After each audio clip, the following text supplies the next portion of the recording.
Hello students, मैं सूरज यादव आपका अपनी वीडियो में स्वागत करता हूं। तो आज हम क्लास 12 के topic refraction through a prism को समझेंगे। ओके, और अगर आपको वीडियो अच्छी लगा करे तो इस चैनल को सब्सक्राइब जरूर कर लेना, क्योंकि ये आपके लिए बहुत ज्यादा हेल्पफुल रहेगा। और जो भी आपको डाउट हुआ करे वो इस कमेंट बॉक्स में लिख दिया करो, और जिस भी टॉपिक को समझना है वो भी लिख दिया करो, हम उसकी वीडियो बना करके यूट्यूब पर डाल देंगे। ठीक है, और आप हमसे जुड़े रहिए, आपको फायदा ही फायदा होगा। ओके, तो चलिए आज हम आगे बढ़ते हैं।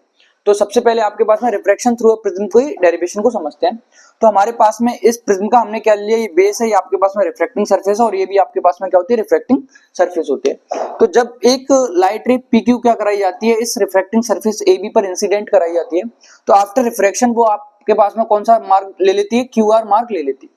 ओके, और फिर जब वो इस मीडियम से इस मीडियम में ट्रेवल करती है तो वो इमर्जेंट रे आपके पास में आरएस हो जाता है। ऐसा क्यों होता है, ये लाइट रे बेंड क्यों हो रही है, तो जब हम बताते हैं कि जब कोई लाइट रे रेयरर मीडियम से जब डेंसर मीडियम में ट्रेवल करती है, तब क्या होता है आपके पास में वो नॉर्मल की ओर बेंड हो जाती है।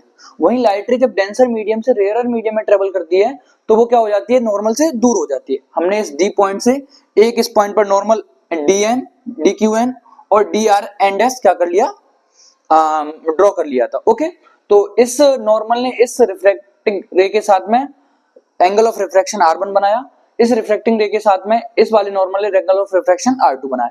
ये एंगल ऑफ इंसिडेंस I था और ये आपके पास में एंगल ऑफ इमरजेंस आपके पास में E था। जब इस रे को इमरजेंट रे और इंसिडेंट रे को इसको जब आगे बढ़ाया और इमरजेंट रे को जब क्या होगा पीछे बढ़ाया, तो ये एक पॉइंट पर आकर के मिली जहां पर एक एंगल क्रिएट हुआ जिसको बोला गया डेल्टा। इस डेल्टा एंगल को नाम होता है आपके पास में एंगल ऑफ डेविएशन।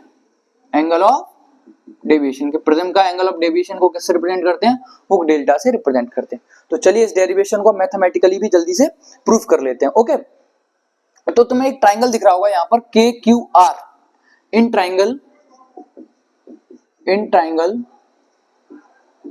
के क्यू आर। अब इस के क्यू आर ट्राइंगल में क्या लिखोगे कि आपके पास में यहाँ पर एक्सटीरियर वाली थ्योरम का यूज होगा। कैसे, देखो ये जो डेल्टा है इसके पास वाले कोण को छोड़ करके बाकी दोनों भुजाओं का योग इसके बराबर होता है। ये अपन लोगों ने पढ़ रखा है कि एक्सटीरियर एंगल थ्योरम में 8th 9th क्लास में पढ़ा होगा कि जो डेल्टा का मान होगा इस वाले एंगल को छोड़ करके बाकी दोनों सम के क्या होगा, बराबर होगा। तो जो डेल्टा की वैल्यू होगी वो आपके पास में क्या निकल करके आएगी, I minus R1 plus E minus R2। इसको और अच्छे से लिख लीजिए, I plus E minus common ले लोगे तो R1 प्लस R2 हो जाएगा। इसको आप लोग क्या दे दीजिए, इक्वेशन नंबर 1 दे दीजिए। ओके, अब इस ट्राइंगल आप सब बच्चे जानते हो the sum of three angles क्या होता है, the sum of all triangle क्या होगा, 180 डिग्री होगा। यानी त्रिभुज के तीनों कोणों का योग कितना होता है, 180 डिग्री होता है। तो इस वाले का और इस वाले कोण का योग कितना होगा, 180 डिग्री होगा। तो इन ट्राइंगल QDR में, इन ट्राइंगल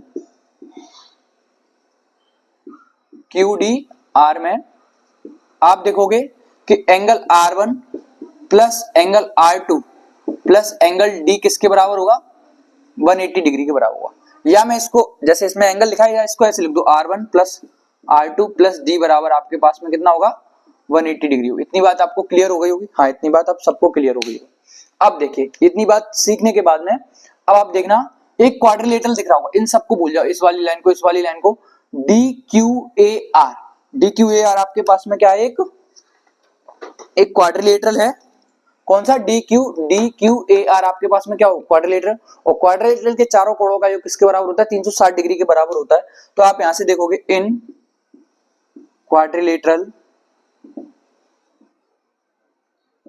DQAR, यहां पर देखोगे कि angle Q plus angle A plus angle R plus angle D किसके बराबर होगा, 360 डिग्री की। हाँ भाई 360 डिग्री के बराबर होगा।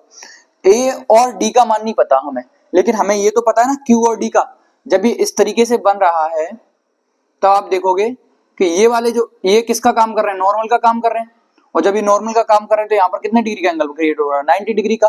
तो ये वाले जो दोनों एंगल है वो आपके पास में कितने होंगे, 90 होंगे, D और R मिलकर के। तो 90 plus A plus D plus 90 बराबर 360 डिग्री। और 90 180 होता है, उसको उस तरफ ट्रांसफर कर दीजिए तो किसका हो जाएगा, निगेटिव का हो जाएगा। तो 360 माइनस 180 यानी एंगल A प्लस D की वैल्यू किसके बराबर आ रही है, 180 डिग्री के बराबर आ रही है। क्या ये इतनी बात मैं कह सकता हूँ? हाँ सर इतनी आप बात सही कह रहे हो। तो आप देखोगे अरे 180 और 180 यानी इन तीनों का सम भी 180 के बराबर है, इन दोनों की वैल्यू भी 180 के बराबर है, यानी इन दोनों का सम 180 के बराबर है और इन तीनों का सम भी 180 के बराबर है। तो इन दोनों इक्वेशन 2 और 3 को क्या कर सकता हूं मैं? बराबर कर सकता हूं। So from equation 2 and 3 R1 plus R2 plus D बराबर A प्लस D, इससे ये कैंसिल हो गया। तो A की वैल्यू यहां से आपके पास में क्या निकल करके आई? R1 plus R2। इस बात को याद रखना, A की वैल्यू आपके पास में क्या निकल करके आई है? R1 plus R2। इस A की वैल्यू को आप इक्वेशन नंबर 1 में क्या करोगे? पुट करोगे। तो जैसे ही आप इसको इक्वेशन नंबर 1 में पुट करोगे तो आप देखोगे डेल्टा बराबर I plus E minus A हो जाएगा। इतनी बात क्लियर हुई? और इसको आप इक्वेशन नंबर कौन सी दोगे? 4 दोगे। इतनी बात सब बच्चों को क्लियर होगी। हम एक बार और बता दें आपको अच्छे से कि यहाँ पर आपने एक्सटीरियर एंगल का यूज किया। जैसे ही आपने एक्सटीरियर एंगल का यूज किया तो डेल्टा बराबर दो कोणों के सम के बराबर हुआ, तो डेल्टा बराबर I minus R1 plus E minus R2 हो गया। डेल्टा बराबर I plus E minus common ले लिया R1 प्लस R2 हो गया। इन ट्रायंगल QDR में आप जैसे ही आए कि तीनों कोणों का योग किसके बराबर होता है? 180 डिग्री के बराबर होता है, तो 180 डिग्री के बराबर रख लिया।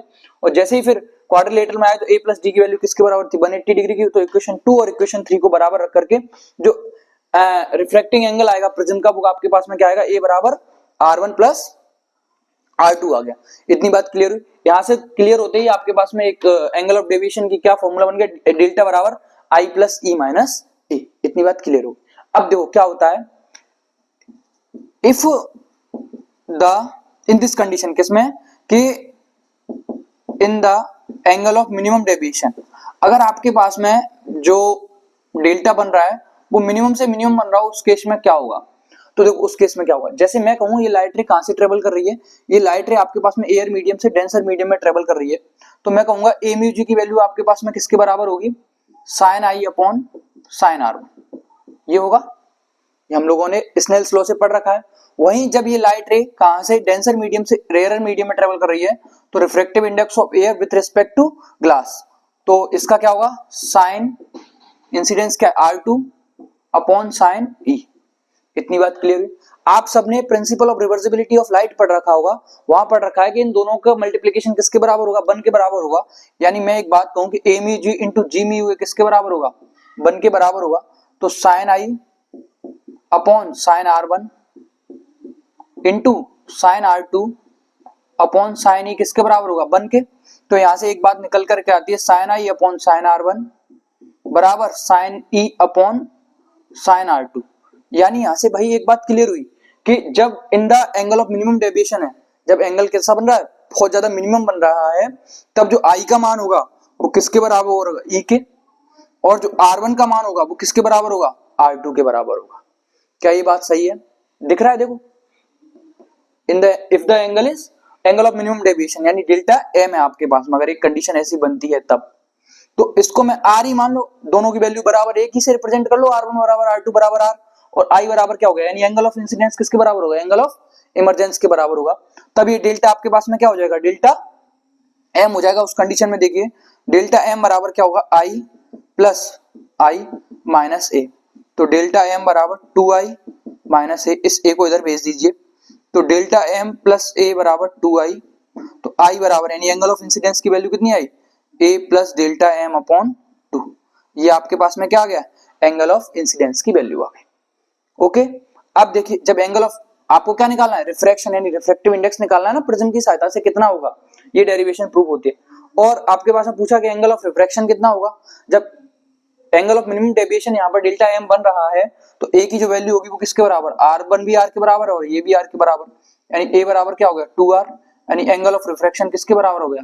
R बराबर a/2 के बराबर हो गया। तो यानी एंगल ऑफ इंसिडेंस की value I a plus delta m upon 2 और एंगल ऑफ रिफ्रैक्शन की वैल्यू आई आपके पास में R बराबर a/2 आ गई। अगर इतनी बात जैसे ही सब बच्चों को समझ में आ गई होगी, तब हम सब बच्चे जानते हैं, हमने एक चीज पढ़ रखा है, क्या? स्नेल्स लॉ से एक बात पढ़ रखी थी कि आपके पास में म्यू बराबर क्या होता है? Sine i upon sine r होता है। म्यू बराबर ही होता है। तो एंगल ऑफ इंसिडेंस कितना दिया हुआ है? म्यू बराबर एंगल ऑफ इंसिडेंस दिया है sign A plus delta M upon 2 और आर कितना दिया हुआ है? Sign A/2। तो ये आपके पास में क्या निकल करके आता है, रिफ्रैक्टिव इंडेक्स किसकी सहायता से, प्रिज्म की सहायता से। तो म्यू बराबर sine A plus delta M upon 2 upon sine A by 2 आपके पास में क्या हो गया, ये फॉर्मूला प्रूफ हो गया। इसका एक केस और बनता है, क्या केस बनता है जरा आप देखिए, इसका केस क्या बनेगा हम ही बता देते हैं। जैसे ये प्रूफ किया आपने, क्या ये प्रूफ किया म्यू बराबर sine A plus delta M upon 2 और upon sine A by 2 proof किया। आप जानते हो क्या कि अगर डेल्टा एम बहुत ज्यादा मिनिमम है तो ए जो रिफ्रैक्टिंग एंगल ए है वो भी कैसा होगा, मिनिमम है। अगर ऐसी कंडीशन बनती है तो आप हमने क्या प्रूफ कर रखा है, म्यू बराबर स्नेल्स लॉ से ये तो जानते हो sine i upon sine r होता है, तो ये भी इसके बराबर ही होगा, sine A plus delta M upon 2 upon sine A by 2। तो यहां से मैं ये कह सकता हूं कि जो आई की वैल्यू होगी वो किसके बराबर होगी, ए प्लस डेल्टा एम अपॉन 2 के, और जो आर की वैल्यू होगी वो किसके बराबर होगी आपके पास में, ए बाई 2 के बराबर होगी। सही बात है ना। तो यहां से म्यू बराबर क्या होगा आपके पास में, म्यू बराबर होगा आई अपॉन आर। ओके, जब म्यू बराबर आई अपॉन आर होगा तो आई की वैल्यू कितनी दी हुई है, ए प्लस डेल्टा एम अपॉन 2 और ये ए बाई 2, इसका ए बाई 2, इस 2 से ए 2 कैंसिल हो गया, इससे इधर मल्टीप्लाई करोगे तो म्यू ए बराबर ए प्लस डेल्टा एम, तो म्यू ए को इधर भेजो, ए बराबर डेल्टा एम, तो जब ए कॉमन लोगे तो क्या आएगा यहाँ पे, म्यू माइनस 1 बराबर डेल्टा एम।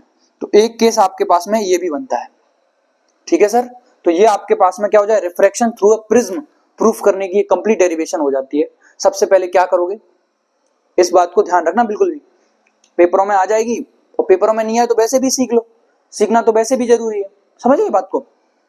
ये आपके पास में प्रिज्म था, ये आपके पास में रिफ्रैक्टिंग सरफेस होती है और ये क्या कहलाता है, बेस कहलाता है। जब एक लाइट रे पी क्यू क्या कराई जाती है, इंसिडेंट कराई जाती है किस पर, इस रिफ्रैक्टिंग सरफेस पर, तो वो लाइट रे क्या हो जाती है, बेंड हो जाती है नॉर्मल की ओर, तो नॉर्मल की ओर बेंड होकर के एंगल ऑफ इंसिडेंस आई था, तो एंगल ऑफ रिफ्रैक्शन आपके पास में R1 था। फिर ये जब बेंड होते हुए QR मार्क से चलती है तो ये डेंसर मीडियम से रेयरर मीडियम में जाती है, तब क्या देखते हो कि ये इसके बाद एंगल ऑफ इमर्जेंट आपके पास में एंगल ऑफ इमर्जेंस E बनाती है। ओके, तो ये आई था, ये R1 था, तो ये I माइनस R1 हो गया और ये आपके पास में E माइनस R2 हो गया। जब इंसिडेंट रे को थोड़ा सा आगे बढ़ाते हैं और इमर्जेंट रे को जब पीछे बढ़ाते हैं तो एक पॉइंट पर जाकर K पर मिलती है, जहां पर आपके पास में डेल्टा एंगल बनता है, और ये आपके पास में क्या होगा, इस प्रिज्म का एंगल ए हो गया। सबसे पहले इस वाले को सॉल्व किया एक्सटीरियर एंगल थ्योरम से, फिर इसको सॉल्व किया, इन दोनों को सॉल्व करने के बाद में फिर हमने डी क्यू ए आर क्या लिया आपके पास में, क्वाड्रिलेटरल लिया, वहां 180 डिग्री बराबर आया, तो वहां से आपके पास में ये प्रूफ हुआ डेल्टा बराबर आई प्लस ई माइनस ए। अगर ये जो डेल्टा का मान है वो कैसा है, मिनिमम है, एंगल ऑफ डेविएशन कैसा है आपके पास में, मिनिमम है, एंगल ऑफ डेविएशन कैसा है आपके पास में, मिनिमम है, तो हमने यहाँ बता रखा है आपको कि ए म्यू जी बराबर sine i upon sine R1, तो इस तरीके से, तो ये आपके पास में आई की वैल्यू ई के बराबर हो जाएगी, R1 R2 की वैल्यू आर के बराबर हो जाएगी, तो डेल्टा एम बराबर A plus delta M upon 2 angle of incidence निकल आया, ये एंगल ऑफ रिफ्रैक्शन की वैल्यू निकल आई। इसको क्या रखोगे, यहाँ पर रखोगे स्नेल्स लॉ से म्यू बराबर sine i upon sine r, तो म्यू बराबर sine A plus delta M upon 2 upon sine A by 2 आपके पास में क्या हो जाएगा सर, प्रूफ हो जाएगा। और जैसे ये प्रूफ हुआ फिर हमने एक स्पेशल केस एक और बता दिया, तो डेल्टा एम बराबर म्यू माइनस 1 ए आपके पास में क्या हो गया, प्रूफ हो गया। ओके, तो अगर आपको वीडियो अच्छी लगे तो इस वीडियो को क्या करो, लाइक करो, शेयर करो, सब्सक्राइब करो, अपने दोस्तों को भेज दो जो क्लास 12 में पढ़ रहे हैं, अच्छे से समझाते हैं, समझ में आ ही जाएगा। ओके, तो और सब्सक्राइबर हमारे अच्छे से बढ़ ही रहे हैं, सब कुछ अच्छा चल ही रहा है, तो थैंक यू स्टूडेंट्स। ओके।